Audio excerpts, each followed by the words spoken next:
기도하겠습니다. 살아계신 아버지 하나님, 이 시간 하나님께서 주시는 말씀을 듣기를 원합니다. 우리의 마음의 밭을 기경하여 주셔서 하나님의 말씀을 듣고 경청하는, 결단하는 이 시간이 되게 하여 주옵소서. 말씀을 방해하는 모든 사단의 세력들을 예수 그리스도의 이름으로 떠나가게 하여 주시옵소서. 감사하며 예수님의 이름으로 기도합니다. 아멘. 우리 준비된 영상 함께 시청합니다.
어느덧 한 해의 절반을 은혜로 보내고 7월 첫 주일 맥주 감사 주일로 우리가 하나님 앞에 모였습니다.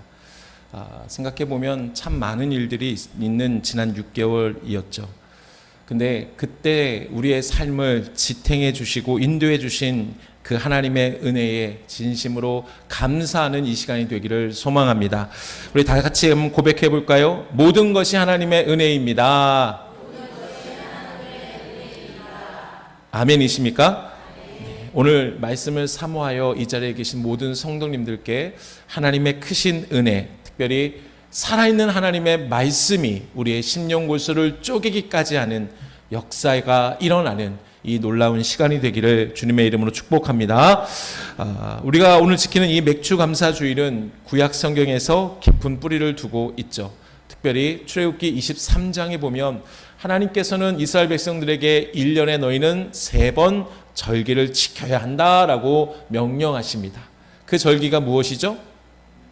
유월절, 그리고 수장절, 또 오늘 우리가 지키는 맥추절입니다. 맥추절은 이스라엘 백성이 가나안 땅에 정착하여서 첫 열매인 보리와 밀을 거두어 드리고 하나님께 그 수확의 기쁨을 올려드렸던 절기입니다. 그래서 맥추절을 칠칠절 혹은 오순절이라고도 부릅니다. 근데 여러분, 우리가 여기서 아주 중요한 질문을 하나 던져 보아야 합니다. 맥추절은 단순히 농사 잘 짓게 해주셔서 감사합니다라고 고백하는 농경사회의 축제, 잔치일까요? 절대로 그렇지 않습니다. 만약 그렇다면 도시에 살아가는 현대 그리스도인들에게 이 절기는 큰 의미가 없을 것입니다. 이스라엘 백성들이 어디서 이 첫 열매를 거두었는지를 반드시 우리는 기억해야 합니다. 그들은 본래는 애굽의 노예였어요. 아무런 소망이 없던 그들을 유월절 어린 양의 피로 그들을 구원해 내주셨습니다. 그리고 메마른 광야의 시간을 지나게 하신 분이 하나님이십니다. 그리고 마침내 약속의 땅 가나안에 들어가 씨를 뿌리고 첫 열매를 거두게 해주셨습니다. 이스라엘은 추수하기 전에 먼저 하나님의 이 놀라운 구원을 경험한 사람들이었어요. 그래서 그들이 드린 첫 열매는 단순히 농사의 결실이 아니라 하나님께서 구원해 주신 삶의 결실이었습니다.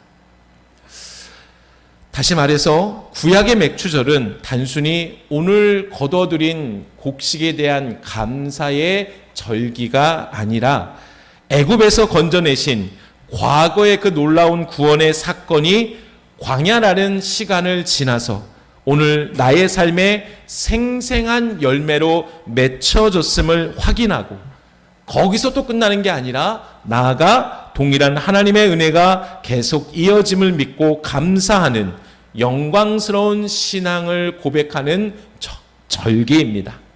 나의 구원, 나의 삶, 나의 모든 시간의 주권자가 누구시라고요? 하나님이심을 선포하는 과거와 현재와 미래를 대한 그 미래에 대한 감사의 고백, 그 고백을 하는 시간이 바로 맥추절에 담긴 핵심이었다라는 것이죠. 여러분, 이러한 맥추절의 정신과 너무나 꼭 맞닿아 있는 말씀이 바로 오늘 우리가 읽은 다윗의 시 시편 138편입니다. 오늘 말씀을 가만히 묵상해 보면 다윗은 내가 원하는 것을 응답해 주심에 감사하는 그런 어떤 1차원적인 감사가 아니었다라는 거예요. 과거의 은혜를 기억하는 감사로 그는 시작합니다. 그리고 오늘에 흔들리지 않는 신뢰로 그 감사가 이어지고 오늘 있는 이 신뢰는 아직 보이지 않는 내일을 향한 벅찬 기대로 뻗어 나갑니다.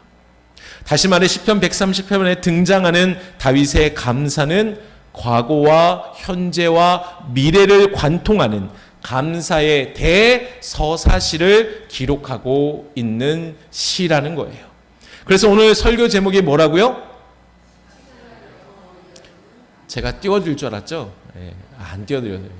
주보를 보세요. 뭐라고요? 시간을 넘어 이어지는 감사. 아멘.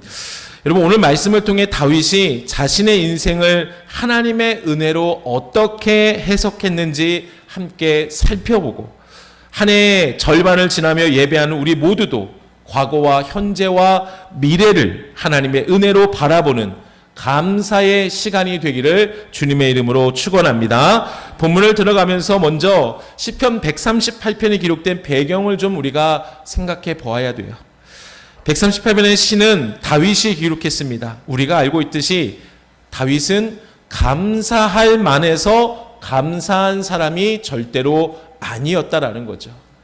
다윗의 삶을 한번 돌아보세요. 억울하게 누명을 써서 도망자 신세를 광야에서 그렇게 살았어요. 사울을 피해서. 또 왕이 된 후에도 수없는 전쟁을 치렀습니다. 그뿐만이 아니라 사랑하는 아들 압살롬의 반역이라는 깊은 아픔도 겪은 사람이었어요.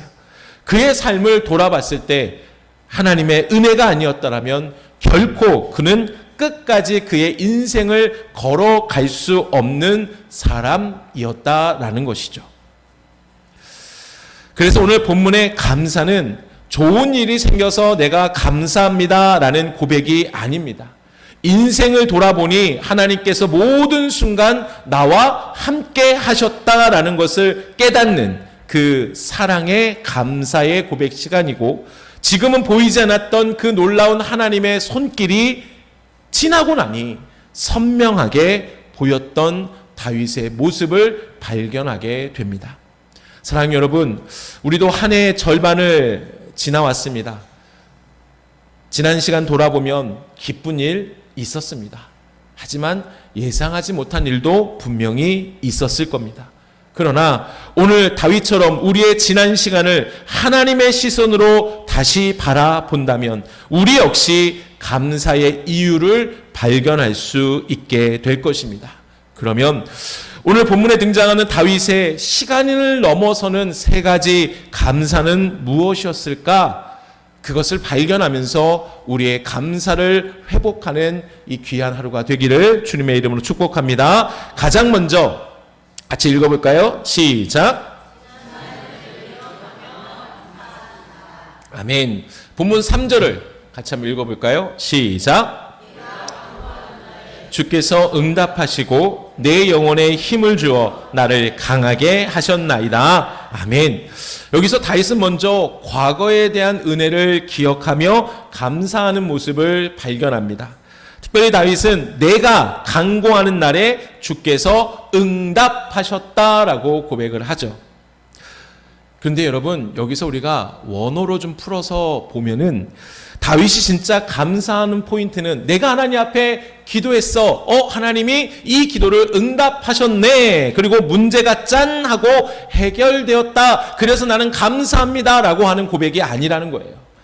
그 증거가 3절 뒤에 하반부에 보면 나옵니다. 내 영혼에 힘을 주어 나를 강하게 하셨나이다. 여러분, 이 말씀을 근거로 3절을 다시 보면 하나님은 지금 환난과 바람을 멈춰달라는 나의 기도를 들으시고 그래서 즉시 응답하셔서 당장 바람을 멈춰주시기보다 어떻게 하셨다고요? 그 바람을 견딜 수 있도록 다윗의 영혼을 강하게, 즉 그의 내면의 그릇을 넓고 담대하게 단단하게 업그레이드해 주셨다라는 믿음의 고백이라는 거죠. 1990년대 초에 미국에서 바이오스피어 2라는 거대한 인공 생태계 실험을 했습니다. 화성이나 달과 같은 그곳에서 폐쇄된 건물을 짓고 과연 지구와 똑같은 조건을 만들어 준다면 살아갈 수 있을까? 그것을 알아보기 위한 시험이었습니다. 매우 흥미롭지 않습니까? 그래서 밀폐된 곳에서 완벽한 온도와 완벽한 습도, 완벽한 토양을 제공했더니 식물들이 엄청나게 잘 자라났다고 합니다.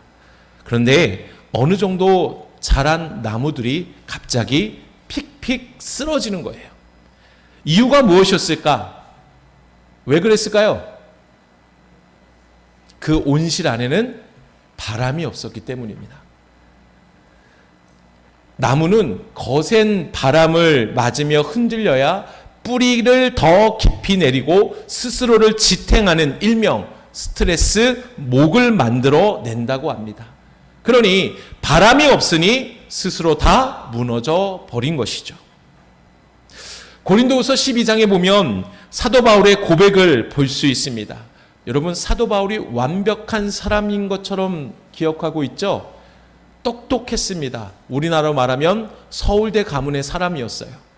근데 그 사람에겐 단점이 있었습니다. 무엇이었을까요? 그의 안에 질병이 있었어요. 그래서 그가 하나님 앞에, 하나님, 제가 명색이 병도, 기도해서 병도 고쳐주고 복음을 전하는 사람인데 왜 제 몸에 있는 병은 못 고칩니까? 하나님, 이 병 좀 고쳐주세요. 3번이나 기도했어요. 근데 하나님이 응답해 주셨습니까? 아니에요. 뭐라고 말씀하세요? 내 은혜가 너에게 족하다. 환경을 바꿔주신 것이 아닙니다.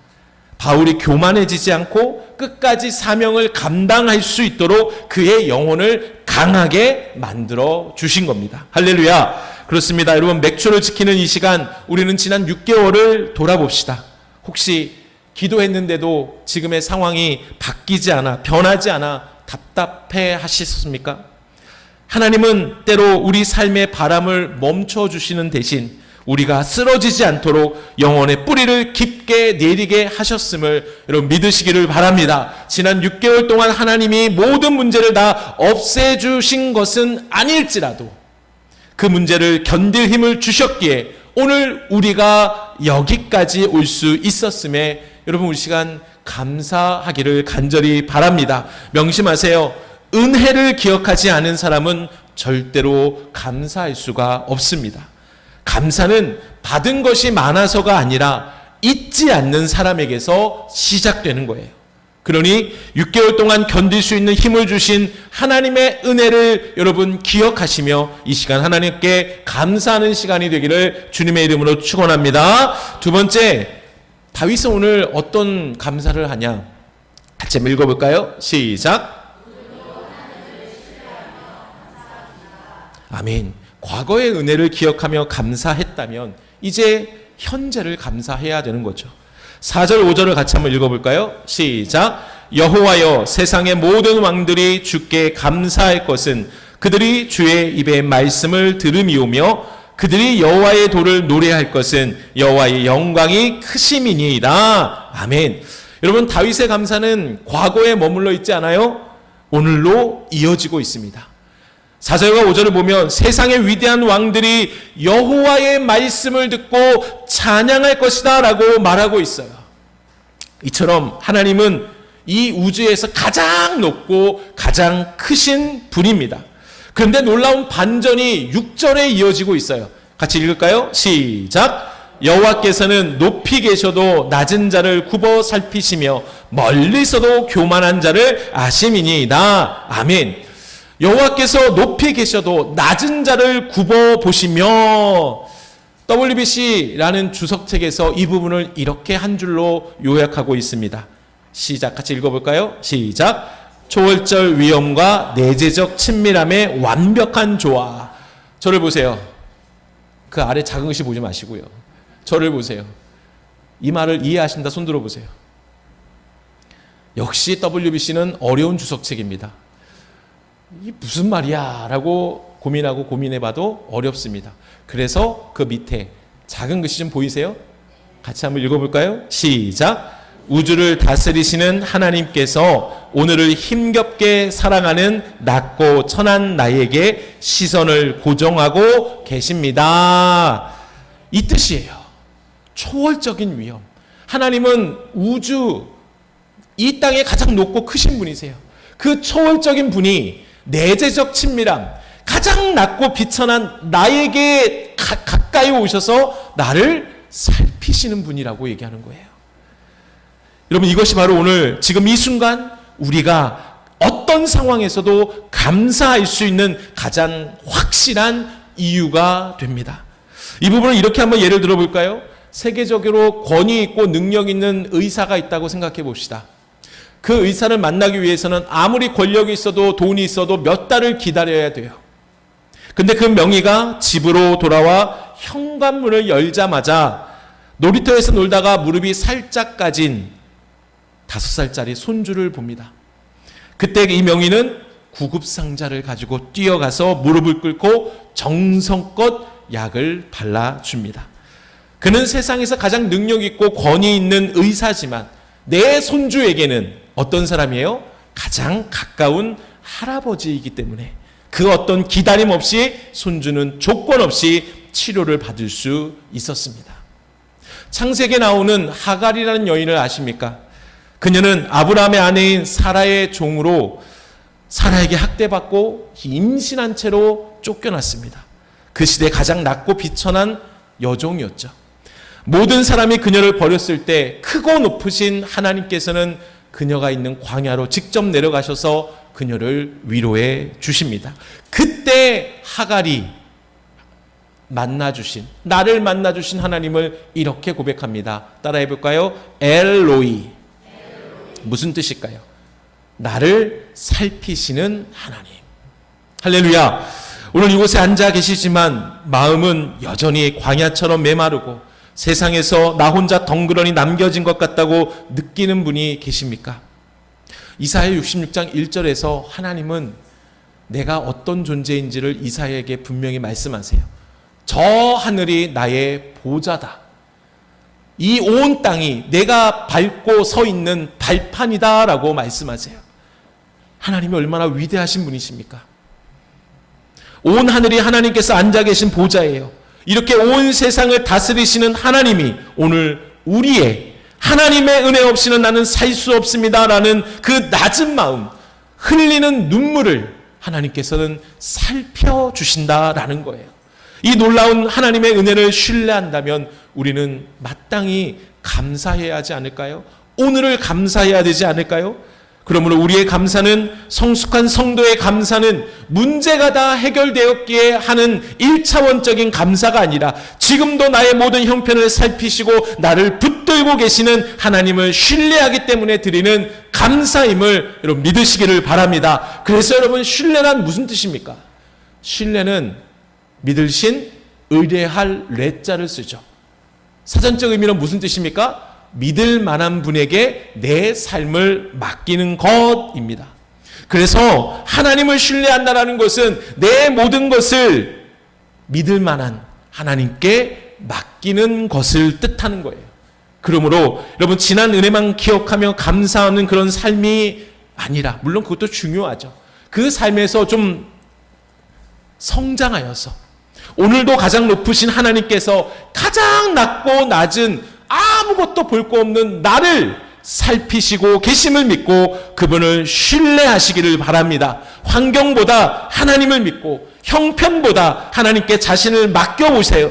그 신뢰가 오늘의 감사를 낳습니다. 그 감사가 남은 나의 삶을 더 힘있게 인도해 주실 것입니다. 기억하세요. 온전한 신뢰에서 오늘의 감사가 회복됩니다. 옆에 분들과 이렇게 인사할까요? 하나님을 신뢰하며 감사합시다.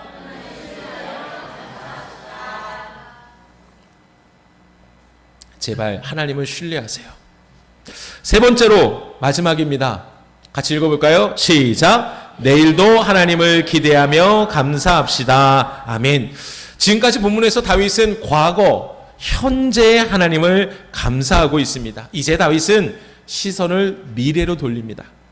7절에서 다윗은 내가 환난 중에 다닐지라도 라고 고백하고 있어요. 무슨 뜻입니까? 다윗의 현실은 여전히 환난 가운데 있음을 뜻하는 거예요. 즉 그의 고난은 끝나지 않았습니다. 내일도 힘들 수 있습니다. 그런데 8절에서 다윗의 기가 막힌 고백이 나오죠.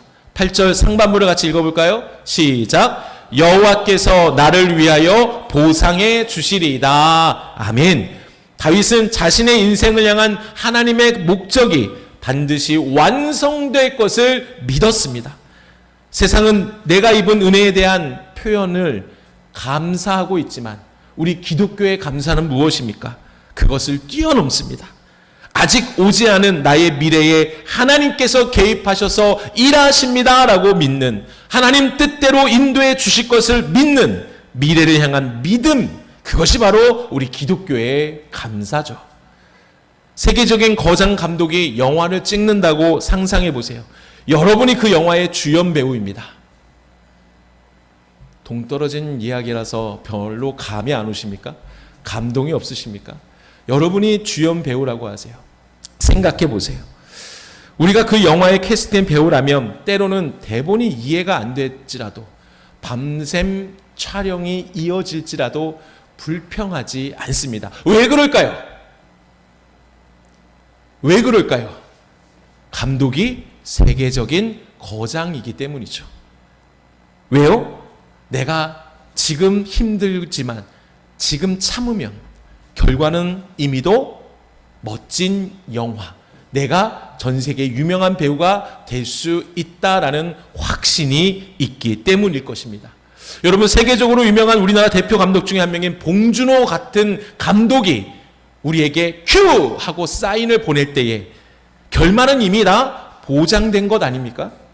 하물며 역사의 주관자 되시고 우리의 인생을 10년, 20년, 아니 40년, 50년 그 이후까지 다 알고 계시는 우리 인생의 감족자 되시는 하나님께서 내게 큐라고 말씀하신다면 우리는 기꺼이 할 수 있지 않을까요? 그래서 이미도 내 미래는 보장되어 있다라는 그 믿음으로 우리는 감사할 수 있지 않을까요? 구약시대 남유대 4대 왕인 여호사밧의 그 왕의 모습을 보세요. 모압과 암몬의 거대한 연합군이 쳐들어왔을 때 그의 믿음의 행동이 무엇이었습니까? 전쟁을 칠 때 맨 앞에 창과 칼을 든 군사를 배치해야 되는데 여호사밧 왕은 누구를 배치합니까? 성가대를 배치해요. 어떻게 이럴 수 있습니까? 하나님이 내일 우리를 위해 승리하실 것을 믿고 미리 감사하며 찬양한 믿음의 행동이었다라는 것이죠. 할렐루야. 이렇게 표현한 것이 그렇지만 저는 이러한 미리 감사를 이런 감사라고 표현하고 싶습니다. 뭐라고요? 선불감사. 불자가 들어가서 불교와 연결되는데 그런 생각하지 마세요. 선불, 미리 지불한 감사. 우리가 알고 있듯이 성경에서 이러한 선불감사로 얼마나 많은 하나님의 역사가 일어났습니까? 그러니 선불감사, 이것이 우리가 미래를 바라보며 감사해야 하는 이유가 되지 않을까요? 사랑하는 여러분, 이제 2026년 하반기가 시작되었습니다. 여전히 우리 앞에는 물질과 건강과 자녀와 또 인간관계 그런 문제처럼 해결되지 않은 숙제들이 너무나 많이 남아 있어요. 그러나 두려워하지 마세요. 다윗은 환난이 끝난 뒤가 아니라 환난 가운데서도 여호와께서 나를 위하여 보상해 주시리이다 라고 고백했습니다. 우리도 같은 믿음으로 이 시간 결단하기를 원합니다. 요즘 제가 많이 은혜를 받는 찬양이 있습니다. 그래서 수요예배 때 계속 부르고 있는데요. 그 찬양의 제목이 주의 인자는 끝이 없고 라는 찬양이에요. 가사를 제가 읽어드릴게요. 주의 인자는 끝이 없고 그의 자비는 무궁하며 아침마다 새롭고 늘 새로우니 주의 성실이 큼이라. 성실하신 주님. 간단해요. 여러분, 이 찬양의 근거가 되는 말씀이 예레미야 애가 3장 22절 23절입니다. 같이 읽어볼까요? 시작. 여호와의 인자와 긍휼이 무궁하심으로 우리가 진멸되지 아니함이니이다. 이것들이 아침마다 새로우니 주의 성실하심이 크시도소이다. 아멘. 여호와의 인자. 여러분, 인자는 히브리어로 헤세드예요. 그냥 사랑을 얘기하는 게 아니에요. 하나님께서 언약을 지키시기 위해 의지적으로 확실히 이루시는 사랑, 이것을 바로 인자, 헤세드라고 얘기하는 거예요. 하나님께서 우리와 언약을 맺으셨어요. 그 가장 기본적인 증거가 뭐예요? 십자가 아닙니까? 십자가의 언약을 지켜주셨어요. 그러니 그 은혜로 우리를 구원받았어요. 그러니 앞으로의 우리의 삶은 어떻게 진행될까요? 그 은혜를 믿는다면 매일 아침 지금 내 문제가 해결되지 않을지라도 아침에 눈을 뜰 때마다 하나님의 인자하심이 내게 너무나 커서 나는 그저 감사합니다, 감사합니다 믿음의 고백이 매일 아침마다 일어나지 않을까요? 여러분, 오늘 이 시간에 결단하길 원합니다. 선불 감사의 삶을 실천하시기를 바랍니다. 기억하세요. 아직 보지 못한 하나님의 은혜를 믿음으로 먼저 감사하는 사람에게는 하나님의 새로운 은혜와 새로운 길을 허락해 주실 것을 믿으시기를 바랍니다. 말씀을 정리합니다. 다윗의 위대함은 환경이 편안해서가 아닙니다. 고난 속에서도 그 시선을 누구에게 고정시켰을까요? 하나님께 고정시켰어요. 시간을 초월하는 감사를 그는 계속 할 수가 있었습니다. 지난 6개월 동안 거센 환난의 바람 속에서도 우리의 영혼을 강하게 빚어주신 과거의 그 은혜를 잊지 말고 기억하며 감사하는 삶을 사시기를 바랍니다. 지금 이 순간도 가장 높은 보좌에서 가장 낮고 비천한 나에게 다가오셔서 나의 신음까지 살피시는 그 하나님을 신뢰하며 오늘도 감사하시기를 바랍니다. 그리고 여전히 끝나지 않은 문제와 막막한 현실 앞에서도 나를 향하신 그 놀라운 하나님의 뜻, 목적을 완성하실 것을 내가 믿고 기대하며 내일을 향한 선불 감사로 여러분 살아가시기를 바랍니다. 그래서 과거의 기억과 현재의 신뢰, 미래의 기대라는 이 세 가지 감사가 우리의 삶 속에 어우러질 때 우리의 하반기는 어떤 폭풍 속에서도 침몰하지 않는 은혜의 항해가 될 것입니다. 이것을 경험하는 우리 하반기가 되기를 주님의 이름으로 축원합니다.